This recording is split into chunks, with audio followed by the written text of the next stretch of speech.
ऐरावत समारूढो वज्रहस्तो महाबलः शतयज्ञोपितो देवः तस्मै इन्द्राय ते नमः।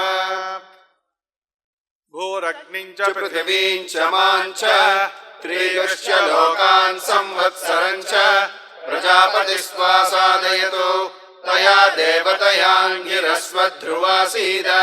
भुवो वायुञ्चान्तरिक्षं च मां च ब्रह्मणो वा एतानि नामधेयानि। ब्रह्मण एव सायुज्यं स लोकतामाप्नोति।